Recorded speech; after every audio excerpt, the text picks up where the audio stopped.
My first smartphone was an iPhone 3G, and I've had iPhones ever since. I love the way they're made, the operating system.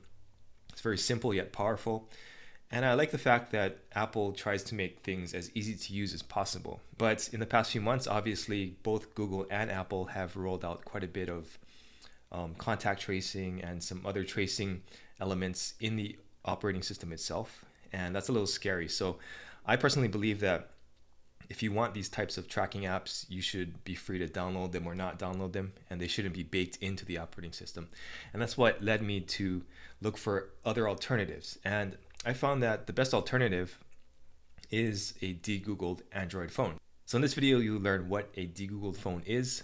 You learn the benefits, the downsides, and the two classifications of deGoogled operating systems that I see.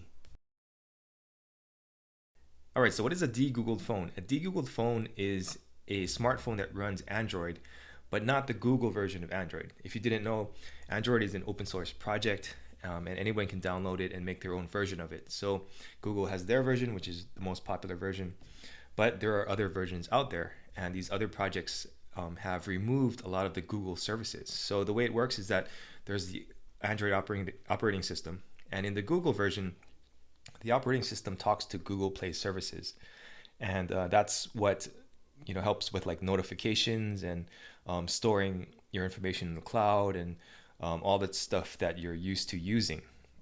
And then that hits the Google servers, and that's how you can get all these functions into your smartphone.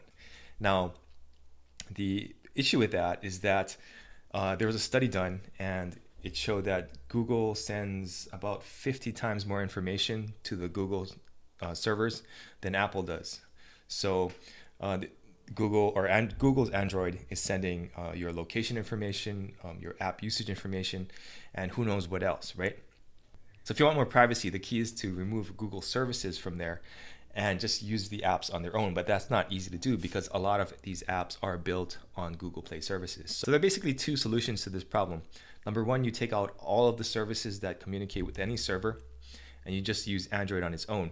So this is the most secure solution, but also you basically turn your smartphone into a BlackBerry because you can only make phone calls, do text messages, and use some basic apps that only use functions on the phone. Now the second solution is to just add a substitute for Google Play services. So one of these substitutes is called MicroG. It's the most used substitute on the market right now. And what it does is it mimics some of the things that Google does without actually sending your information to Google. So that is a better solution in my opinion.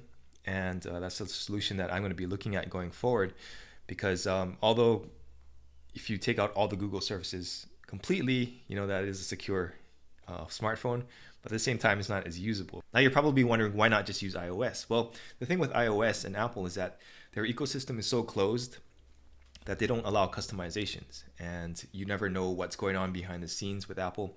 And even if you are able to jailbreak an iPhone, they usually come out with an update that will negate the jailbreak, and then you have to create a whole new workaround for it. So it's really not worth going through the trouble in my opinion. Now let's take a look at the benefits of using a deGoogled phone. So if your phone is deGoogled, you're not sending all this information to Google throughout the day. And if you use a regular Android, all that information gets stored in your Google account, right? But in a deGoogled phone, you don't have a central account usually. It depends on the operating system, but most of them don't have a centralized account that stores all of your information. So whatever information is being sent to the servers for these apps. That makes your phone a little bit more private, and you're not putting as much data out there for other people to use. The side benefits of this obviously are that your battery life will be a little bit better usually, depending on what apps you use. But since you're not sending information all day, then it does save on the battery a little bit. Same thing with the data. You're not sending as much data, so you're not gonna use as much of your data plan. All right, now the downsides. One of the biggest downsides is that a lot of these ROMs or custom OSs are hard to install. You need to have some technical knowledge to be able to install them.